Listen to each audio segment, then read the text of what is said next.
Subscribe now and press the bell icon. Never miss an update. OIC के किरदार पर अफगानिस्तान के लिए जो ट्रस्ट कायम करने का खैर मकदम किया है। अब दूसरी तरफ अगर देखा जाए अमरीकी सदर के मुशीर बराए कौमी सलामती वो ये कहते हैं कि जी बराह रास्त इमदाद के लिए तालिबान को अपने वादे पूरे करने पड़ेंगे। तो ये अगर मैं कहूँ कि अमरीका का दोहरा मेयार है तो आप अग्री करेंगे, और इस दोहरे मेयार पर आपकी क्या राय है? नहीं, अमेरिका का तो देखिए बहुत अरसे से दोहरा मयार है। ये भी देखिए तुरफा तमाशा है कि 29 फरवरी 2020 को अमेरिका तालिबान के साथ बराह रास्त मुआहदा भी करते हैं जी। और जब तालिबान बगैर किसी खून खराबे के वो अपनी हुकूमत बना लेते हैं तो उनको तस्लीम करने से इनकार कर देते हैं, और फिर उनके जो एसेट्स हैं तकरीबन 10 बिलियन के करीब अब तो हो गए हैं वो भी फ्रीज कर लेते हैं। तो अमेरिका की जो है पॉलिसी जहाँ तक अफगानिस्तान का ताल्लुक है, देखिए ये सारे जो मामलात हैं ना सिर्फ अफगानिस्तान को आप आइसोलेशन में नहीं देख सकते, क्योंकि जो इलाकाई पॉलिटिक्स है, फिर चाइना रशिया और अमेरिका के दरमियान जो एक राइवलरी है, वो सारे जो वेरिएबल्स हैं they are being played out in Afghanistan unfortunately, और उसकी वजह से मामला ज़्यादा गंभीर हो गए हैं। जो आपने पहला सवाल किया था OIC के सेक्रेटरी जनरल का, बड़े अच्छे इक़दाम हुए, ट्रस्ट फंड भी बन गया, स्पेशल एनवॉय भी लगा दिया गया अफगानिस्तान के लिए, लेकिन अब मामला इम्प्लीमेंटेशन का है। सऊदी अरब ने भी 1 अरब रियाल दे दिया, लेकिन अब मामलात किस तरफ किस नहज जाते हैं वो देखने वाली बात है, क्योंकि OIC का बाय लार्ज अगर आप देखिए तो जो इम्प्लीमेंटेशन के मामलात हैं उस पर कुछ ज़्यादा इफेक्टिवनेस हमें नज़र नहीं आती बदकिस्मती के साथ। पाकिस्तान जो काम करना था वो कर लिया। अगर आप करारदाद देखिए अफगानिस्तान पे तो उसमें सिर्फ ह्यूमैनिटेरियन एस्पेक्ट नहीं है बल्कि और भी बहुत सी चीज़ें शामिल हैं। मिसाल के तौर पर मैं आपको बताऊं कि अफगानिस्तान अगर आप करारदाद देखें तो Pakistan has been very cautious in my view, क्योंकि लगता ये है कि OIC के अंदर भी अभी इख्तलाफात बाकी हैं। जो ममालिक हैं मिसाल के तौर पर ताजिकिस्तान, क्योंकि 27% अफगानिस्तान की आबादी ताजिक्स पे मुश्तमिल है, तो उनके ख़ास तौर पे कंसर्न और बहुत खिलाफ है तालिबान के साथ किसी भी इंटरेक्शन के।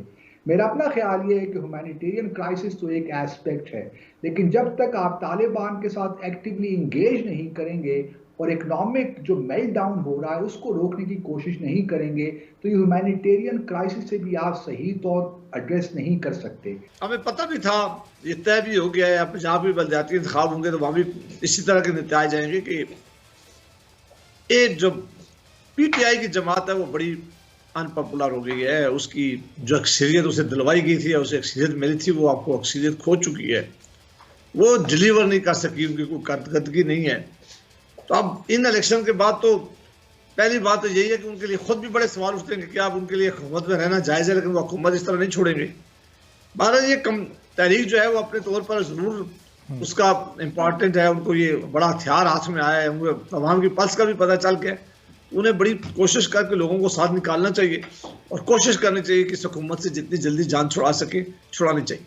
लेकिन अभी इसका रोड मैप क्या होगा फिर जावेद अब्बासी साहब? ये तो ज़ाहिर है अपोजिशन का हर बड़ी जमात का हर बड़ा रहनुमा ये बात करता है कि इस हुकूमत से जल्द जान छूटनी चाहिए, लेकिन लाइन ऑफ एक्शन क्या है और क्या वो उतनी रफ्तार से चल रहा है? हम इस 3.5-3.5 साल का अरसा गुजर गया, सिर्फ 1.5 साल का अरसा बचा है। वाकई अपोजिशन इस हुकूमत को गिराना भी चाहती है या सिर्फ 1.5 साल गुजारना चाहती है ताकि फिर इलेक्शन हो और फिर इसी तरह के नताइज की तवक्को अपोजिशन जमातें रखती हैं?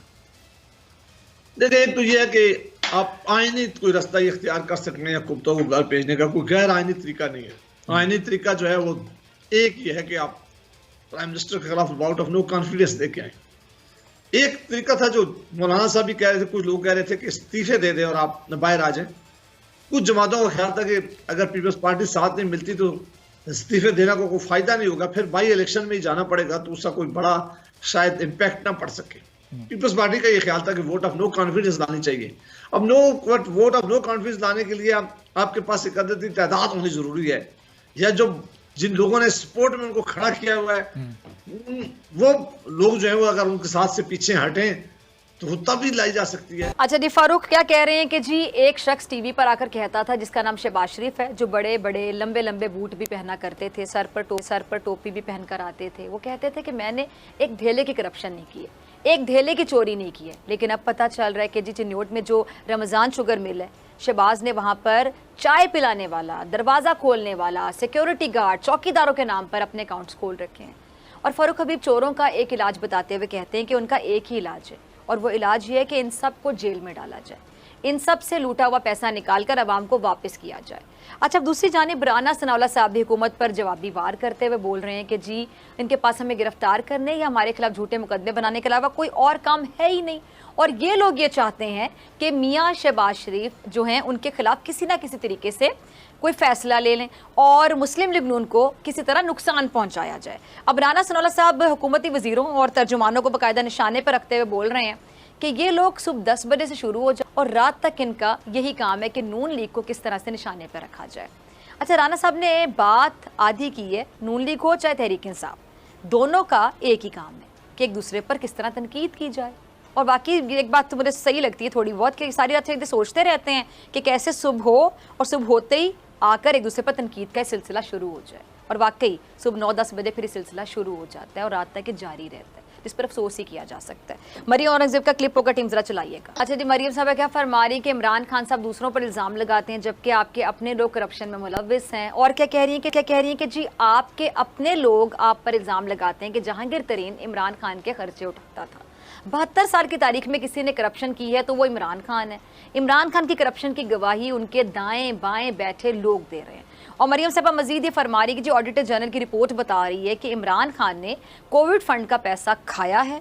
क्या नवाज शरीफ और शहबाज शरीफ ने कहा था कि चीनी एक्सपोर्ट की इजाज़त दो? आपने चीनी एक्सपोर्ट की इजाज़त इसलिए दी कि माफिया की जेबें भरी जाएँ। आपने मसनूई किल्लत की, फिर चीनी की कीमत में इजाफा किया, चीनी की कीमत में इजाफे के बाद दुगनी कीमत पर चीनी दरामद की। क्या नवाज शरीफ और शहबाज शरीफ ने ये सब करने का मशवरा दिया था आपको? अच्छा, और मरियम क्या फरमाती हैं कि जिसने तोशाखाने की घड़ियां भी ना छोड़ी वो दूसरों का इल्ज़ाम लगाते हैं। नैब और FIA इनकी करप्शन पर खामोश हैं। और मरियम ने जहां हुकूमत की करप्शन पर बात की, वहीं पे हसन खाबर ने भी नून लीग की करप्शन पर खुलकर सवालात उठाए। हसन खाबर साहब पे क्लिप चलाइएगा जरा। जी, आपने सुना हसन खाबर साहब को। अच्छा, शहबाज शरीफ कहा करते थे कि जी मुझ पर कहते एक धेले की करप्शन साबित हो जाए तो वो सियासत छोड़ देंगे। बात तो उनकी ठीक है कि उन पर धेले की करप्शन आज भी साबित नहीं होती है। वो कहते हैं क्योंकि उन्होंने धेले की करप्शन कभी की ही नहीं है। वो तो 16 अरब से कम पर बात ही नहीं करते, और ये वो 16 अरब हैं जो उनके मुलाजिमों के अकाउंट्स में गया। ये वो करप्शन की दास्तानें हैं जो अखबारों में छपनी चाहिए। लोगों को ये बात बतानी चाहिए कि इस मुल्क में कैसे मनी लॉन्ड्रिंग और करप्शन होती है। हमसे पहले किसी ने भी कहते हैं कि अमीर और गरीब का फ़र्क नहीं मिटाया था कि जी पाकिस्तान तहरीक इंसाफ की हुकूमत, वो कह रहे हैं कि ये वाहिद हुकूमत है जिसने हेल्थ कार्ड के ज़रिए ये फ़र्क मिटा दिया। और सोचने की बात है कि अगर नून लीग ने सेहत के शोबे में इतनी इन्वेस्टमेंट की थी तो पूरे पाकिस्तान में एक भी हॉस्पिटल ऐसा नहीं था जहाँ पर नून लीग के लीडर अपना इलाज करवा सकें। उनके लीडर को तो इलाज करवाने के लिए लंदन जाना पड़ा। हमसे ये उम्मीद की जा रही कि हम सबकी जो ख़राब पॉलिसीज़ हैं उनको 3 साल में ठीक कर दें। हम इंशाल्लाह कहते हैं उन्हें ठीक करेंगे, मगर इसमें वक्त लगेगा। लेकिन जमात इस्लामी के अमीर सिराजुल हक साहब कहते हैं कि हुकूमत बहुत वक्त ऑलरेडी ले चुकी है। ज़रा क्लिप चलाइएगा उनका। तो ना आपने सिराजुल हक साहब हुकूमत को निशाना बनाते हुए कहते हैं कि हुकूमत ऐसी तब्दीली लाई है कि इन्होंने झूठ का नाम यू टर्न लिख दिया है। ये कहते हैं कि बड़ा लीडर वही होता है जो बड़ा बड़ा यू टर्न लेता है। 3.25 साल इस हुकूमत को हो गए हैं, और आवाम से मैं पूछना चाहता हूँ कि उन्होंने 1 करोड़ नौकरियों का जो वादा जवानों के साथ किया था, क्या उन्हें नौकरियाँ दे दी गई हैं? क्या हुकूमत ने वादा अमेरिका में किया था या फिर पाकिस्तान में किया था? खुलकर वो तंज कर रहे हैं हुकूमत पर। वो कह रहे जी तो शर्म की बात है कि हमारे जो ज़हीन लोग हैं, डिग्री होल्डर हैं, तालीम याफ्ता हैं, काबिल तरीन लोग हैं, वो मुल्क से बाहर जा रहे हैं। अच्छा, सिराजुल हक साहब मजीद क्या कह रहे हैं कि इमरान खान साहब कहते थे कि वो VIP कल्चर को ख़त्म करेंगे, लेकिन आज बनी गाला से वज़ीर आज़म हाउस तक 3 किलोमीटर का फासला है, लेकिन वज़ीर आज़म साहब ने कमाल ये किया कि गाड़ी में आने के बजाय ये हेलीकॉप्टर का इस्तेमाल करते हैं। जब करप्ट लोग इक़्तिदार में आते हैं तो मुल्क में से बरकत ख़त्म हो जाती है। हमारे 70 लाख जवान नशे के आदी हो चुके हैं। अब कहाँ गई वो तब्दीली जिसका कौम से वादा किया था?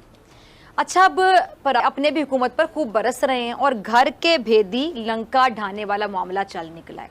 जस्टिस वजीहुद्दीन तहरीक इंसाफ के हाथ धोकर पीछे पड़ गए हैं।